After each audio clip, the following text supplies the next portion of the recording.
So, what happens when street culture slams right into statecraft? This week, we're digging into a truly wild announcement that put one of hip-hop's most controversial figures in a brand new and very powerful-sounding position.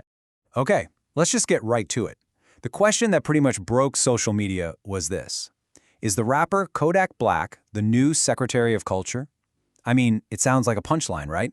But the answer, believe it or not, is yes. Yep, you heard that right. This appointment comes from the Foundational Black Americans Project, also known as FBA. It's spearheaded by Tariq Nasheed, who is a very well-known cultural commentator and a bit of a provocateur. They literally created this role from scratch and handed it to one of the most talked about and, let's be honest, influential rappers out there. So, how on earth do we make sense of this? Well, the key here is to see this whole thing not as some random publicity stunt, but as a really deliberate and kind of powerful statement. And to really get it, you've got to understand the philosophy that's driving it all. This quote from Tariq Nasheed really just cuts right to the chase. This is the core belief of the FBA project, that real, game-changing culture isn't dreamed up in some sterile think tank or a corporate boardroom. No, it's forged in the streets out of real, lived, and often really tough experiences. And that brings us to the million-dollar question. I mean, with all the artists, academics, and activists they could have chosen, why Kodak Black? Out of everyone, why him for such a symbolic job? And this is where their logic really starts to click into place. You see, where critics saw a chaotic move, his supporters saw a totally surgical one.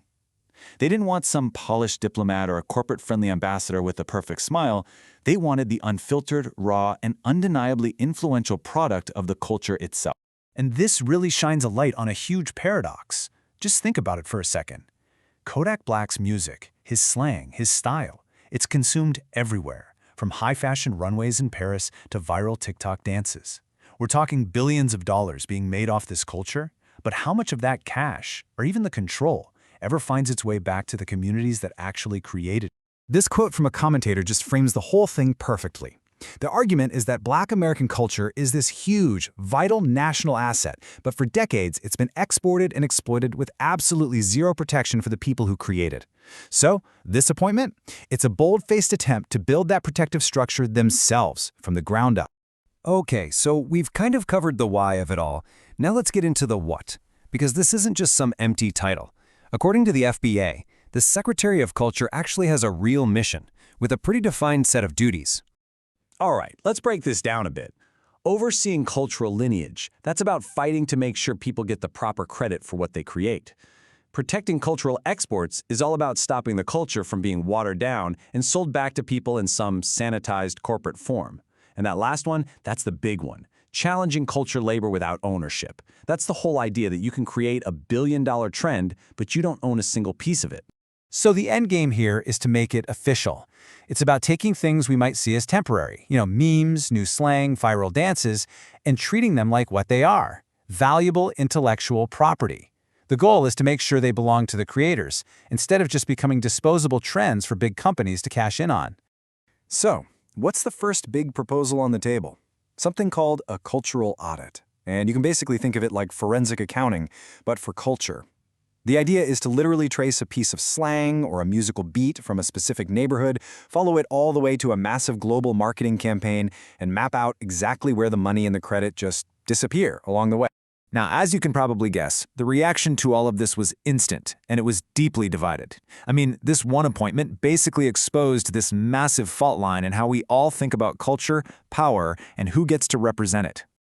The backlash was immediate and fierce. I mean, given Kodak Black's own legal history and controversial past, a lot of people saw this as glorifying chaos, the exact opposite of building a serious institution. They were asking, how can someone so divisive possibly represent an entire culture? But his supporters had this powerful comeback that went viral almost immediately. Their point was, we're not trying to pick a professor who studies the culture from a safe distance. The whole point was to pick the product of that culture, someone who is its living, breathing embodiment, flaws and all. And you know what? That's really what this entire firestorm boils down to. It's this fundamental disagreement about what legitimacy even means.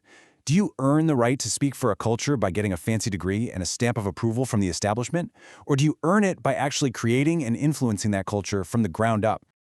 So let's zoom out for a second.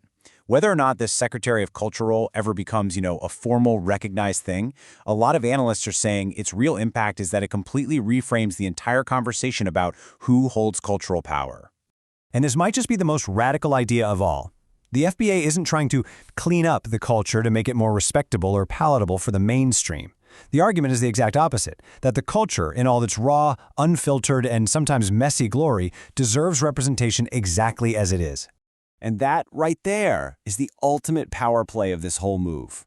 It's a symbolic demand.